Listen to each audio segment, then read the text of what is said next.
Hi, everyone. Good morning. This is Jen Ashley, and welcome to MapCamp. And as I was just saying to some of our panelists earlier, MapCamp has been going on for a few years. The first MapCamp happened back in 2017, if I'm not mistaken, and we did it at the church, and that has grown over the years.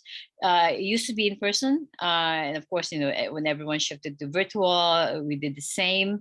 And I believe the idea right now is to just keep it, remote, so that we can have a larger audience and it's accessible, to a lot more people.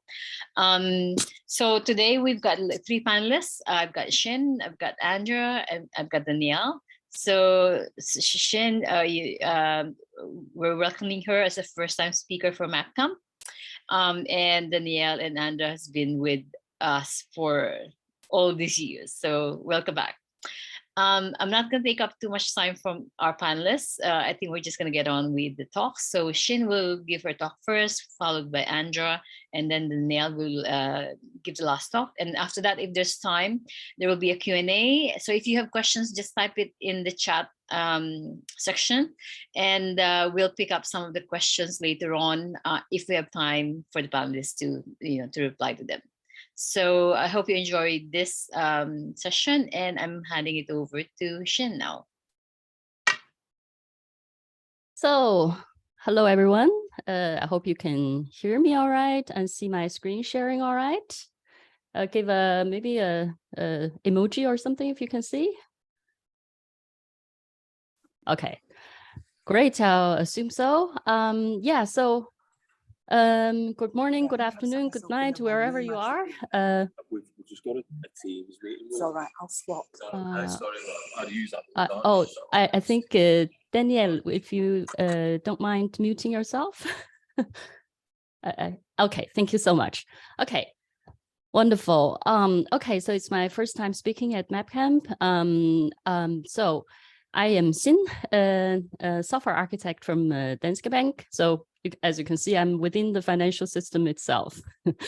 So people like me, working inside this big and complex banking and banking software matrix don't often ask ourselves these existential questions, like what sort of financial system can support humanity best? Like Simon has just mentioned, maybe we're just sometimes substituting the system's huge complexity as an excuse for not making a decent effort to understand it.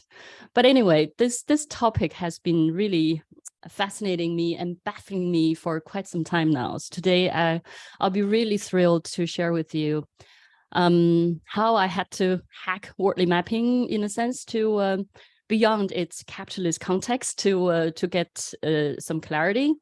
And right now I really feel totally outside my comfort zone, trying to answer this really, really big question within the 15 minutes I have. So let's get going. All right. So first off, let's have a model or a language to articulate about the financial system. So to simplify, I propose to see the financial system as composed of two subsystems, and commercial banking system, also known as the Main Street banking, and the investment banking system, also known as Wall Street. And then these subsystems in turn contain smaller subsystems, such as, everyday banking, credit loan, capital raising, and trading systems. So it is really not possible to reason about the financial system in isolation, right? Because, if we really see it, the financial system doesn't exist on its own, cannot exist on its own in isolation from the real economy it is trying to represent. So in a sense, it is a parallel universe. It has this notion of money, but in a sense, money represents the reality in similar ways as a menu represents dinner, right? You can't really use it directly or eat it. So in this way, the financial system needs to be understood in a system of systems in its enclosing context, such as the economic, socio-political, and planetary ecosystem. And these symbiotic relationships between all these systems, the chain reactions and the impacts, mutual impacts, can cut through all these layers. Despite the need to see the financial system as a system with a systemic view, when we do an initial investigation of something, it is beneficial to break down things into smaller parts to be meaningfully specific, and that's what Wardley mapping is really strong in this sense. So just to get the notation, all right, in the next 10 minutes, you will see user on the red stickies. Or pink stickies, user need on the yellow stickies, and capabilities on these blue stickies. All right, so I'm going to venture a persona-based approach to represent the commercial banking system value chain. So now you see here, on the far right of the Wardley mapping in the commodity and product zone, we see the middle-class family, Dave and Mata with a kid. They need to have to keep their monetary value safe. For that, they would use the deposits and savings capability from the financial system. They would also like to pay for their consumption, so calling for the payment facilitation capability. And in addition, they have a dream house they would like to buy. And so, and this is a financing need similar to Tom. As a small business owner, Tom would like to borrow money to run a startup. So this particular capability is, of course, credit and loans, that kind of intermediary. So that's, of course, a very simple view. Going forward to the investment banking system, it's a little bit more to the middle than commodity and product, but not that much. So here we have Amy, a large company CEO. Amy here, she really wants to grow her business, through expansion by raising some capital. So for that, she needs, to have some financial brokerage professional help to do the IPOs, FPOs, and mergers and acquisitions, and then to operate with these, financial instruments like bonds and stocks. And since it's a large company, there is also a lot of liquid funds. So Amy here also would like to grow the company's wealth, growing money out of having existing money. So fund management is the need. And a similar need could be observed for Pete, who is what we call a high net worth individual. So a person with more than $1 million worth in high liquid assets. So growing individual health. And for that, we need, in the financial system, we offer trading, speculation, operating on these derivatives, which are, by definition, based on underlying financial capability, financial instruments such as bonds and stocks. Right. So with this basic understanding, we're ready to see the financial system in its enclosing market context. And now, since I don't have much time, I'm only going to show you one map, which is the consumer goods market. I chose this because, household consumption makes up the largest component of the global GDP. So now we're on a higher abstraction level. So we see businesses with the primary economic needs in the market to maximize income and minimize cost. And then on the other side, we have these private consumers who needs to, consume a product or service. So we have the demand side and the supply side, as we all know. And on both sides, we would need to occasionally need financing. So calling for these capabilities we already have presented, and here also wealth management. All right.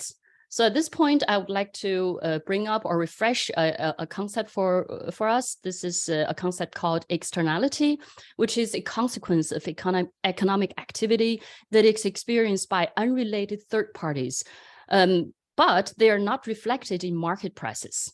Right, a familiar type of environmental externality is, environmental externality. That's companies having these emissions, waste, toxins, and then having chain reactions such as, global warming, climate change. We all know that. And now, according to the United Nations TEEP report from 2013, if all the businesses in the world are actually asked to deal with these negative environmental externalities, each and every one of them, no major industries in the world could be considered profitable from the standpoint of external costs. So externalities are caused by the market behavior, but since they are not reflected in the market prices, they require actions outside of the market's primary logic for resolution. And quickly, what we have seen being deployed as a strategy is environmental regulations and initiatives, right? So here, I think on the general level, with a lot of exceptions in a lot of countries, a rising climate awareness from the 1980s. We have the Brundtland Report calling for sustainability up until Paris Climate Agreement, effective from 2016, and then most recently the EU Action Plan on Sustainable Finance. And these things, so in terms of the market language, what they have in effect is that they're as we speak, refactoring new users and new user needs into the market's economic logic. So here we're seeing government, society, humanity as a new type of user / beneficiary. And they need sustainable development growth. And then that need further triggers the existing businesses to have a new need or growing need for being compliant and to maintain a public image, right? And then those needs would further trigger new capabilities being factored into the demand and supply competition. And here in the financial world, we have the sustainable financing and development. Two sub-capabilities I highlighted here are green loans and advisory services, and then this capability of having to make sure we have net zero emission in the investment portfolio by 2050. So without going too much details, these new capabilities would, in the market language, have the effect of increasing the financing cost for unsustainable businesses and decreasing the financing cost for sustainable businesses or business doing the transition into more sustainable energy sources. And this is what we call in banking transition capital. All right, so what we have seen here, as mentioned before, is a new type of strategy being deployed to fix these externalities by putting a price tag on these social principles and then put it back into the market through regulations. And then the way it usually works is through, leading by some kind of crisis, climate crisis, energy crisis, war, pandemic, whatever. And then that would, lead to certain social principles being prioritized on our collective awareness, and followed by initiatives and regulations. And those social principles would then be commodified into the market. And commodification is a process about making non-tradable things tradable by putting a price tag on it. Once inside the market, these new awareness and capabilities, they would go through this commoditization process, which is by basically going through the Wardley Maps evolutionary scale from being more a genesis custom to more product and commodity. And then coming out from the other end, we have more collective well-being, sustainable growth, collective awareness. And then this is a process also called decommodification. And in the Scandinavian countries where I live, it's also called welfare capitalism. So this frame of thinking is inspired by Simon's tweets from May, where what we have seen here is actually, so in this big green box, this add-on to the original market mechanism, this is basically a mechanism of internalizing the externalities into the market supply and demand. And in this case, we're seeing climate action being commodified, enacted by regulating one component out of many in the market architecture, that is the financial components. So the natural next question is, can we fix all externalities this way, by fixing one component, and then we can mitigate the negative impact a lot. So those red stickies are externalities. I don't have time to go through them, but I would like to make this point that to answer that question, we need to see capitalism as a cultural system with a social architecture. And here is a value network.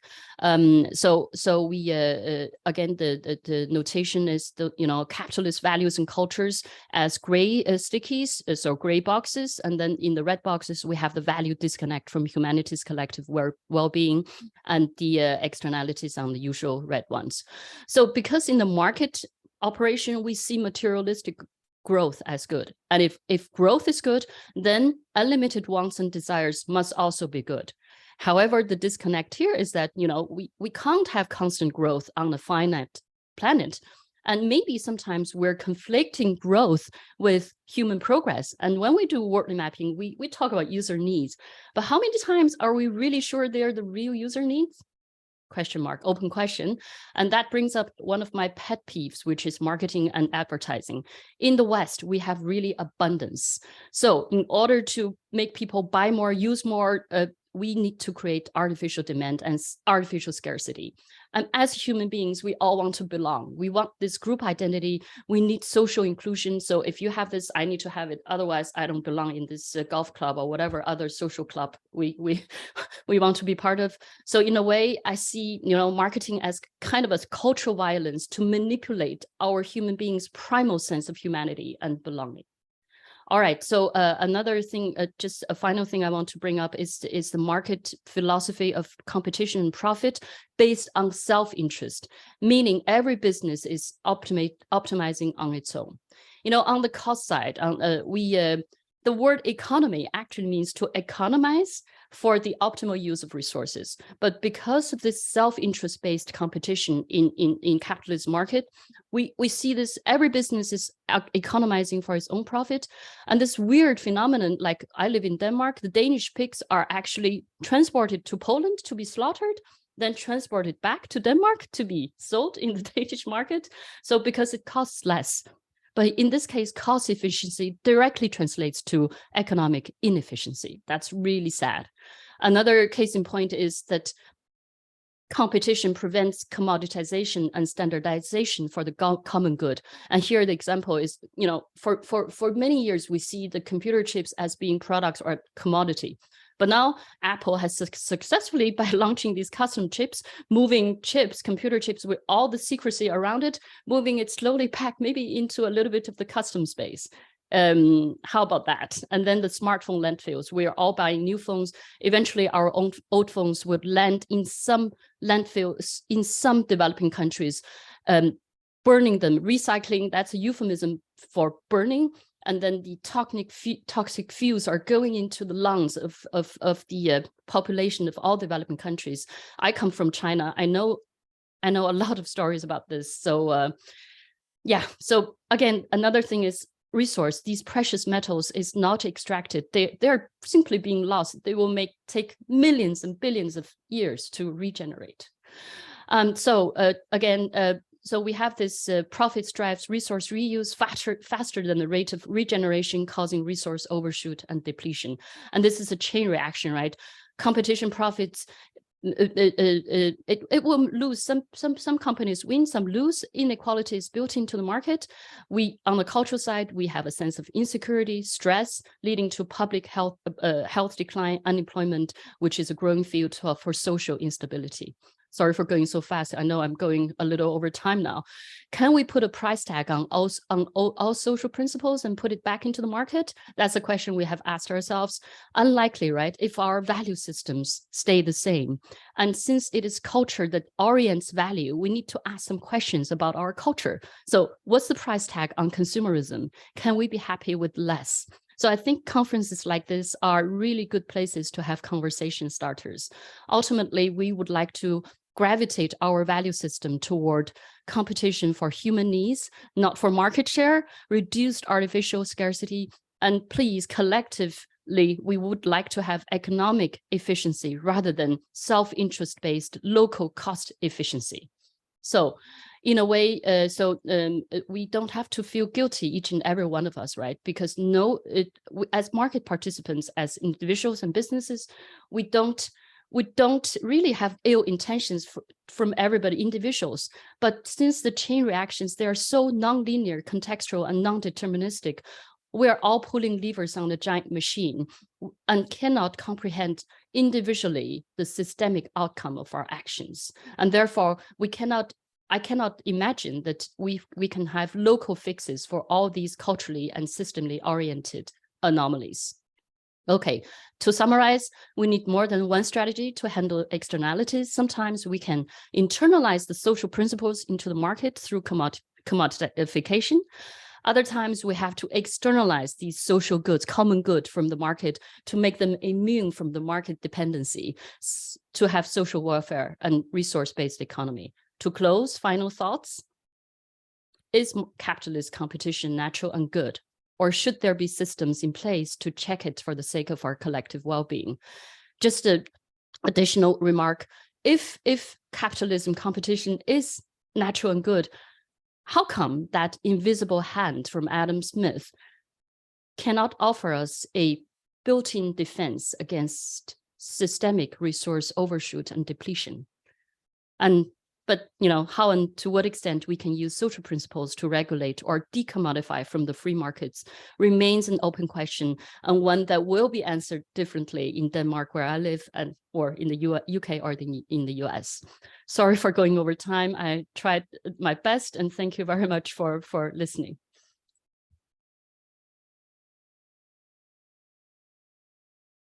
Okay, I'll share my screen now.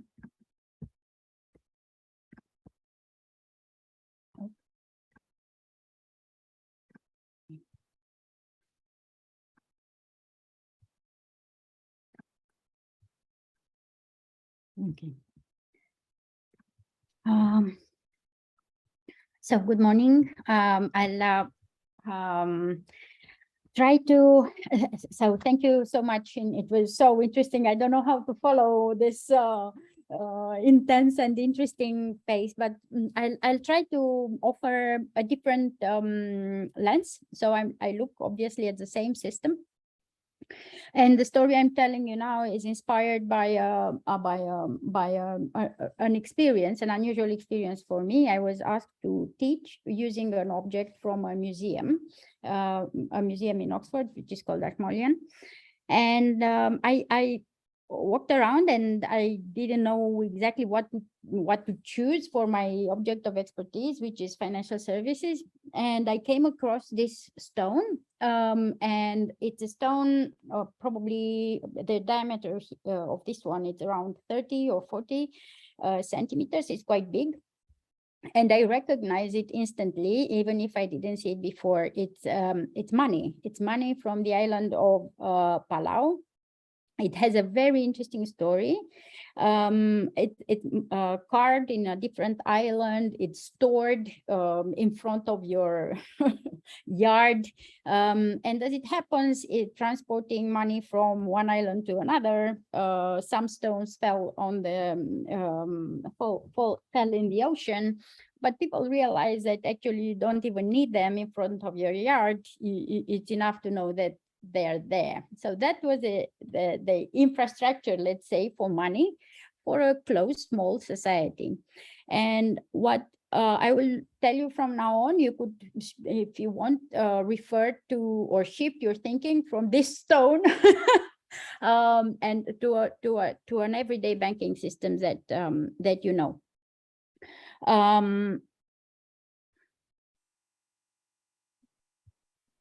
Okay, so what I'm talking about here, it's a part of finance, which I consider very important and which I consider at risk, not only in the UK, but in general. I talk about the UK because this is where I'm normally based and I know the system better. So what we include here, it's simply the ability to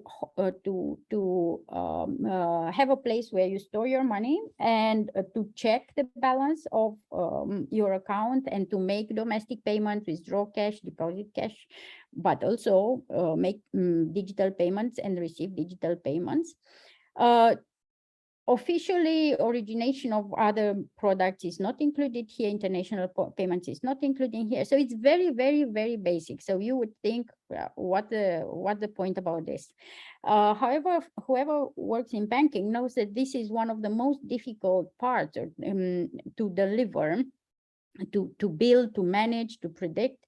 And we've seen, I don't know how many entities trying to build new banks, and this is where they usually struggle. So what do I mean by infrastructure? So in the UK, this is a formal definition. So we are not referring only to the limited term infrastructures in hardware or networks or things like that, but it's also about people and whatever makes this system works. But the definition usually comes from the military domain, and it was considered, okay, if you bomb those places of national critical infrastructure, you completely destabilize or debilitate the country, or anyway, you affect also people's life. So it's about the economy and people's life as well. In the UK, these are the sectors. So we have finance there as well. However, as a difference from all the other sectors, finance is not included or is not monitored by the National Infrastructure Commission or the National Preparedness for Infrastructure, possible disasters and so on. So you would think, okay, well, what's the point, or why there is no model about finance? Why? You could find risk or resilience models about transport or about other domains, but not about finance. So finance is a self-regulated domain, and it worked in a particular way. But I would argue that the fact that we think about it only in terms of institutions like this bank or this bank, which delivers specific financial services, limits our understanding of what is going on.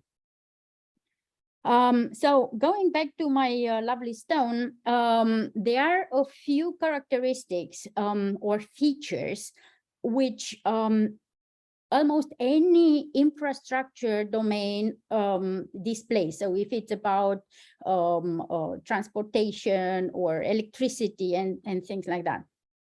So and they apply to that lovely stone as well, apart from the two last one, which I put in red, which are more modern characteristics. So I'll take them one by one, and I'll be very brief. So access and reach. So the first point, the infrastructure is usually managed nationally, and it needs to cover the whole country. So you cannot say, I have some banking infrastructure in London, but I forgot about Scotland, which is a lot the case nowadays. So these maps are real maps of the physical banking infrastructure of the UK. Meaning, if you go, if you want to go to a branch or to a post office for whatever reasons, you need to do some banking services, which can be done only there. The access and reach, it's not only a matter, I have a point there and I can see it on the map, is do people who live there or around there have access to it? Another important feature of infrastructure is transparency. So usually we cannot see it, or most people go through life without thinking, this is infrastructure, this is infrastructure, this is infrastructure. Infrastructure is transparent, like many other mature technological systems. So we notice them only when they fail. So if you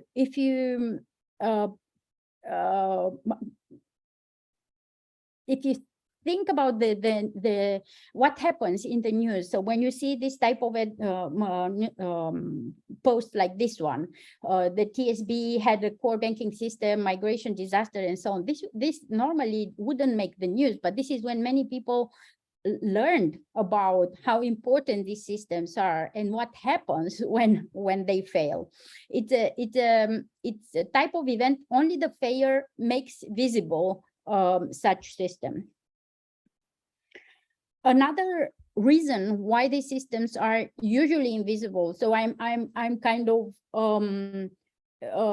offering these principles as lenses to look around you, because I do not have obviously the solution for what system would be best. So another reason why these systems are not very visible is because they live at a different time span. They live in historical time. They have a longer life time than ours.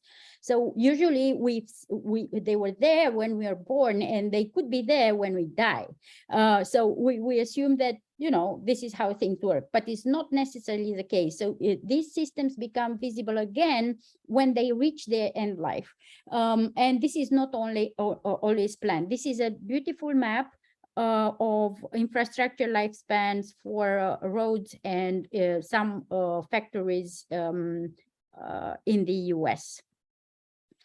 Another feature is that infrastructure is embedded into social structures. So I don't mean here this type of embeddedness type Uber, which is, yeah, okay, it's a type of embeddedness, the digital embeddedness. It's embedded in our social structures in a standardized fashion. That shopping basket, it's standardized, and it's a type of mini infrastructure to the extreme, I have to say.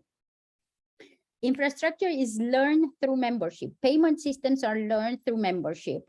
This is very visible if you consider payment systems which are very different from the ones you're used to. So we have here M-Pesa and WeChat, and most of us, if we land in countries where these are used, we would not know how to make the most basic payment that somebody at the market can immediately do. Infrastructure also functions on an installed base. So probably I insist on this probably because I spent way too many years in innovation labs, and everybody assumes that, you know, you can start financial services from scratch. Look what a beautiful solution we have here. It doesn't work. So I can write a book about this, and we can look what happens in history with infrastructure. Even when a new model and a new paradigm appears, it needs to build on what was before. It cannot change all of a sudden. More recently, infrastructure money, our digital money are dependent on other infrastructure. This is an example how other industries model interdependency. So here is a telecom and the electricity grid in Italy and the modeling of the cascading failure. I can add another layer to this, which is which is our, you know, banking system, and it crashes in the same way, in an operational way, but we don't look at it yet. It's a system which is globally interconnected. It's too long to talk about this now, but just consider this example, which is from a newspaper recently. ATMs in Finland are emptying faster than before due to large euro withdrawals by Russians using Chinese Union pay card. There are so many systems that play here, and also people knowing how to use and how to hack the limitations, let's say. So what I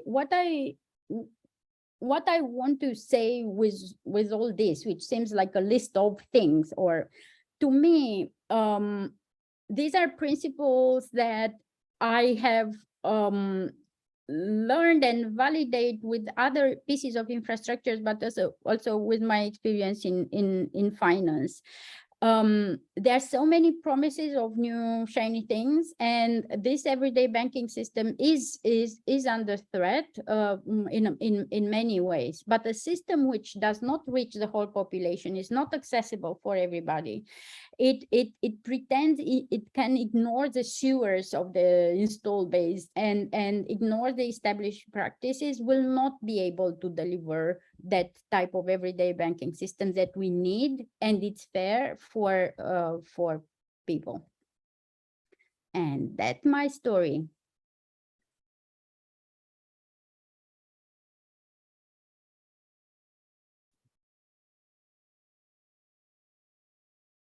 Thank you. Hi, I'm Danielle. I'm up next. I've got quite a couple of tough acts to follow there, so I'm just going to now share my screen.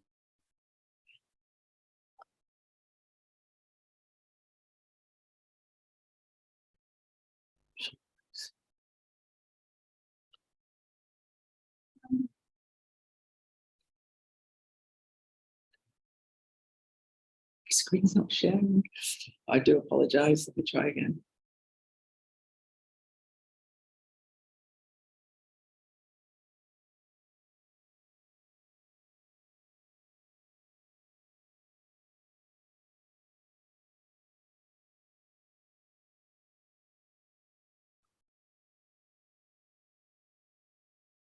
Excuse me, I've got to change my system preferences.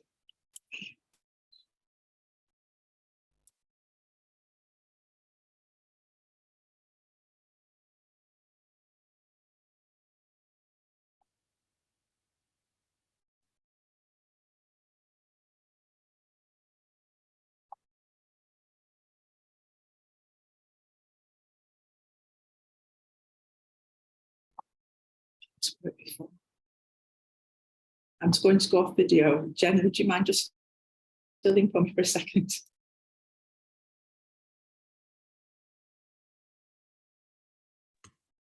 Hi, everyone. So yeah, we're just gonna wait for Danielle to sort out slides. Meanwhile, if you've got some questions, just type it in into chat. Let me see if there are questions right now.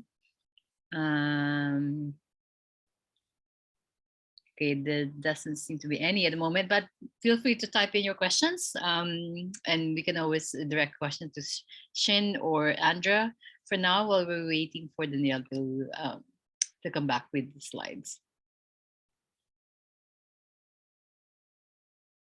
Oops. Okay. All right. Doesn't seem to be any questions at the moment. Okay. Just checking. So Andra, it's very early where you are at the moment.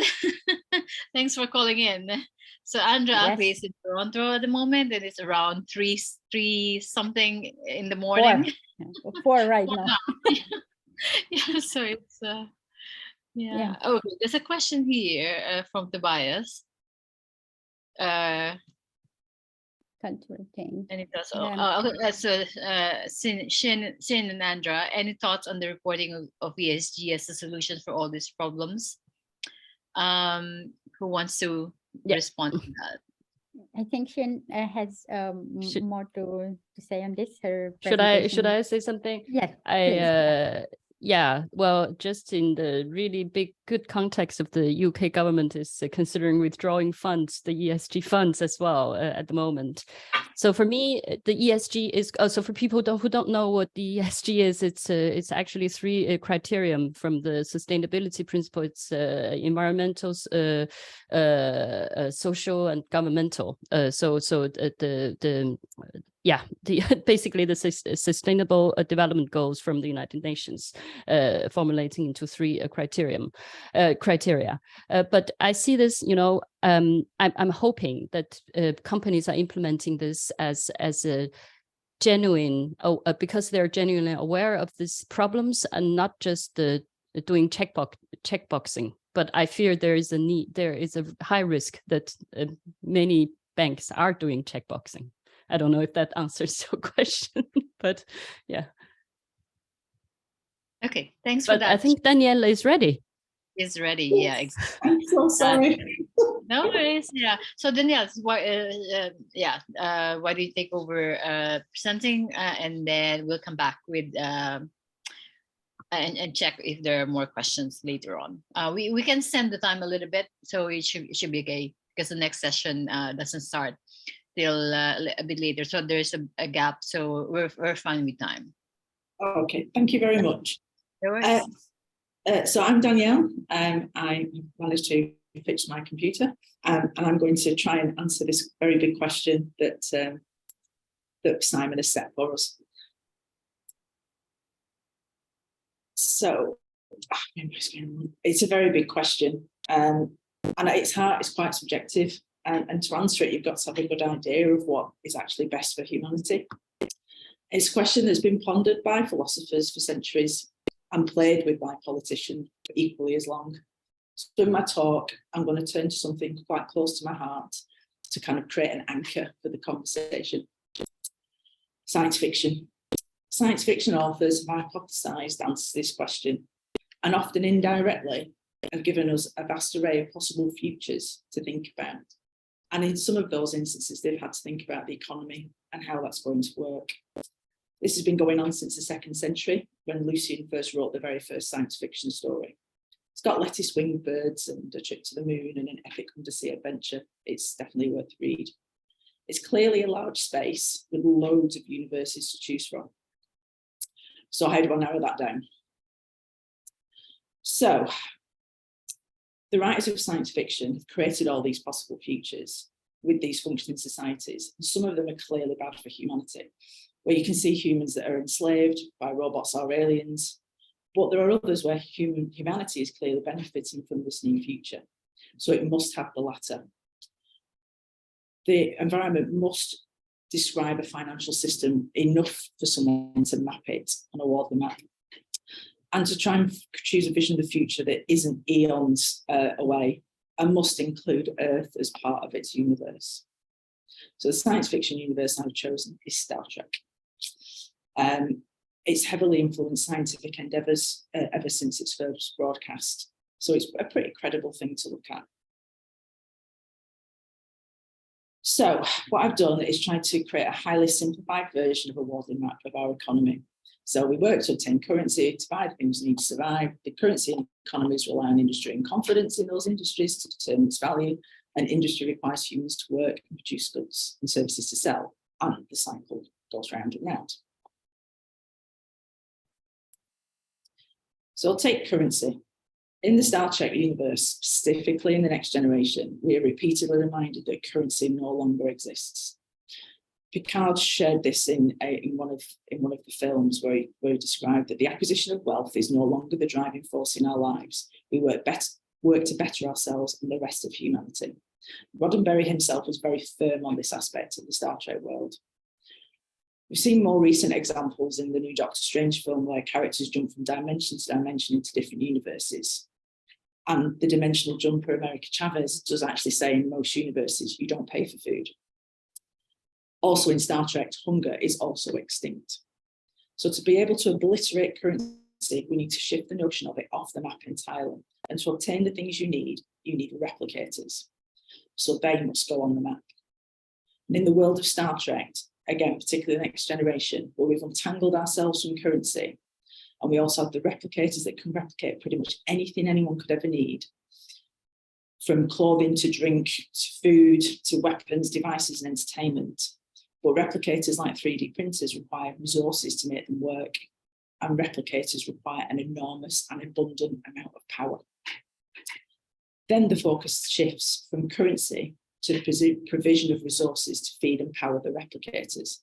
There is a theory here that has been pondered in other works research, that every individual must have around £10 million worth of resources in the bank to be happy. And anything above that has diminishing returns in terms of happiness.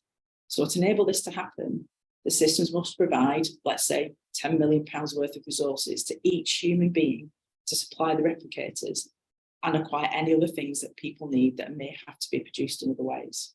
So what we're saying here is that this is the notion that if you eliminate scarcity, you can eliminate currency. Then we get onto the distribution of resources, the tricky question. So now humanity now requires a method for equitably distributing our natural resources across the globe to every individual human being. And this requires something quite significant and complex to make this happen. The only solution that has any merit from where we're standing today would be a supercomputer powered by an AI to enable that to happen. Isaac Asimov covered this in many of his stories.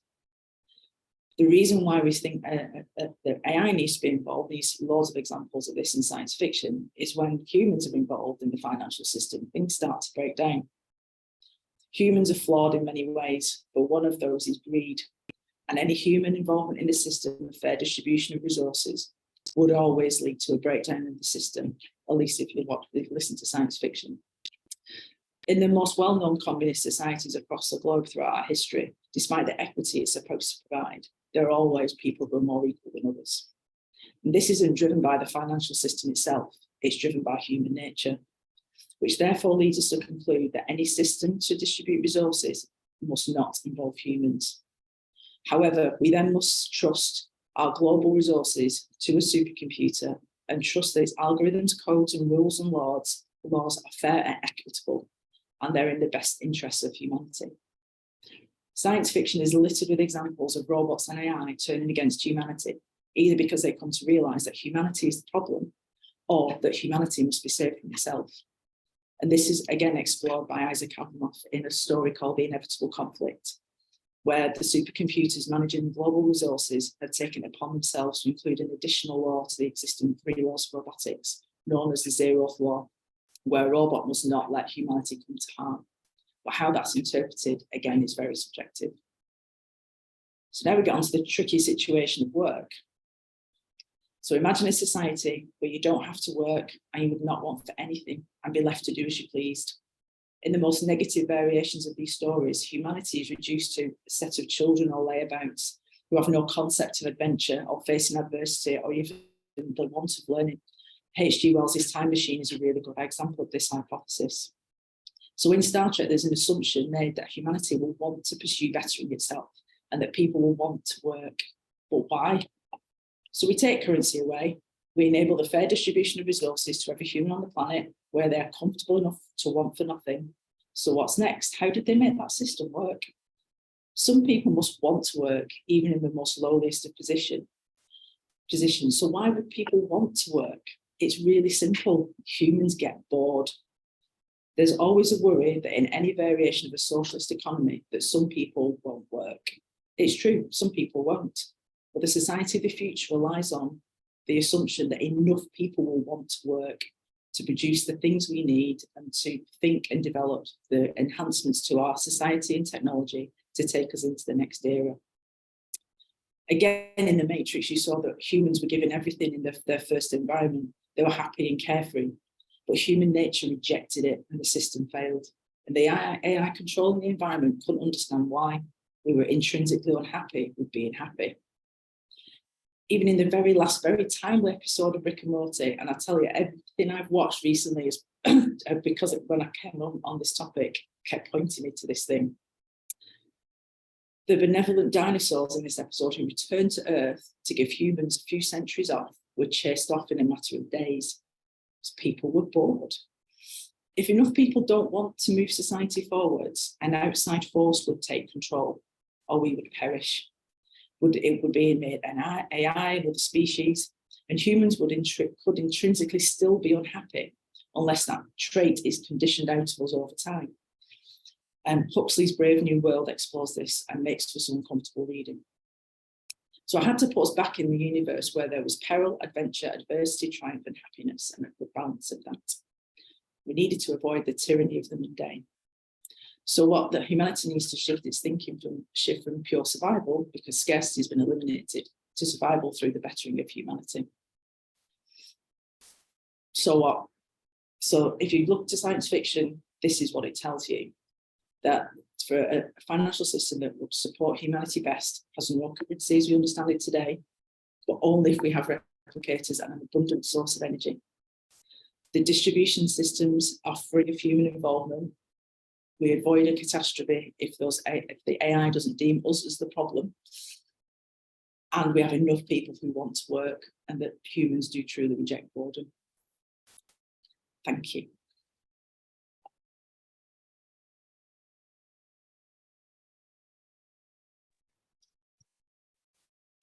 Hi, thanks for that, Danielle. And thanks, Andrew and Zin as well for your talks earlier.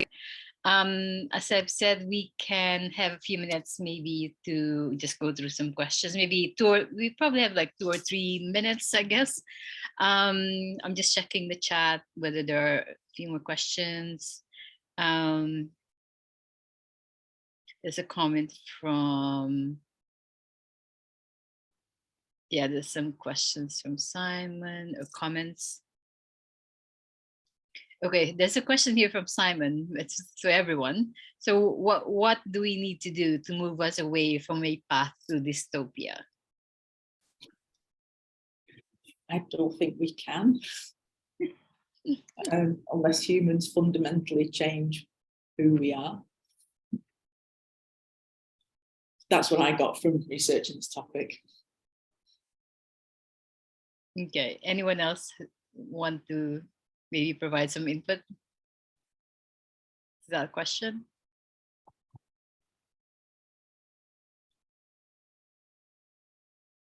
So my take on this is that we we have to be hopeful for the sake of my children, our children.